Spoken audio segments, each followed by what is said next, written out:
Nella lezione precedente noi abbiamo usato record analysis senza ancora costruirla. Sappiamo solamente che riceve la funzione analyze e restituisce la funzione che prenderà il suo posto. Ecco, adesso apriamo per così dire il modulo esterno e vediamo come viene realizzata davvero questa trasformazione. Cominciamo allora a descrivere la funzione di ordine superiore. Record Analysis riceve, attraverso il parametro function, l'oggetto funzione che deve decorare. Nel nostro esempio sarà l'oggetto funzione inizialmente associato al nome analyze, ma ricordati che il decoratore ovviamente non dipende da quel nome specifico, cioè può ricevere e decorare qualunque funzione compatibile. Questo in fondo poi è lo scopo dei decoratori. Bene, noi ora dobbiamo costruire la funzione che verrà restituita al suo posto. Dentro la funzione record analysis definiamo allora una seconda funzione che chiamiamo wrapper. Questo termine significa involucro. Questa funzione infatti avvolgerà la chiamata originale con un comportamento aggiuntivo. Tieni presente che il nome di questa funzione potrebbe essere anche diverso. Io ho scelto wrapper in questo caso. Allora, i parametri args e quargs le permettono di ricevere gli argomenti posizionali e per parola chiave senza dover conoscere in anticipo i parametri della funzione iniziale che deve essere decorata. Per questo lo stesso decoratore può essere appunto applicato anche a funzioni diverse. Facciamo ora un passo avanti. La funzione wrapper aggiunge prima un messaggio iniziale e poi chiama la funzione originale che è associata a function.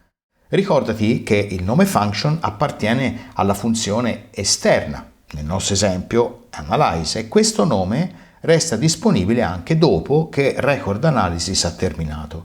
Questo è il comportamento delle closure che noi abbiamo già studiato.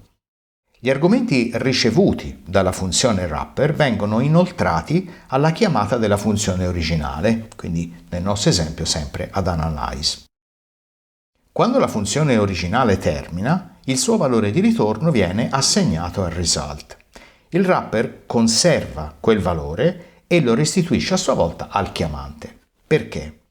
Perché questo fa sì che chi chiama la funzione decorata riceve indietro lo stesso oggetto che avrebbe ricevuto direttamente dalla funzione originale, nel nostro esempio da analyze, mentre il comportamento aggiuntivo del decoratore viene eseguito attorno alla chiamata senza modificare in alcun modo il risultato prodotto.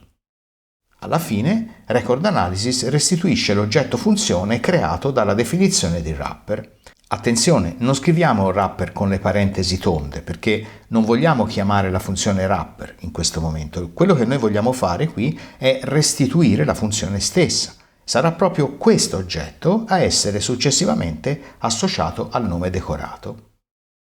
Ora, quando Python esegue questa definizione, prima di tutto crea l'oggetto funzione originale, cioè analyze. Poi passa questo oggetto come argomento alla funzione record analysis, che come hai visto in realtà crea e restituisce il wrapper. E infine associa al nome analyze proprio il wrapper che è stato restituito. La funzione originale quindi in realtà non scompare, resta raggiungibile dalla closure che è conservata all'interno del wrapper. E adesso mettiamo in azione il decoratore. Questa chiamata raggiunge in realtà il wrapper perché è questo l'oggetto che ormai è associato al nome analyze.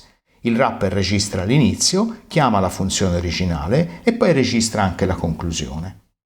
L'oggetto che viene restituito dalla funzione originale attraversa il wrapper e torna al chiamante. Abbiamo quindi aggiunto un comportamento senza cambiare né il modo in cui la funzione viene chiamata né il risultato che produce. Adesso, per concludere, vedi che lo stesso decoratore viene applicato a due funzioni diverse. La cosa importante che dobbiamo capire è questa: un decoratore non sa niente di analyze o di calibrate o di qualunque altra funzione, riceve ogni volta un function object, un oggetto funzione, e gli costruisce attorno lo stesso comportamento aggiuntivo.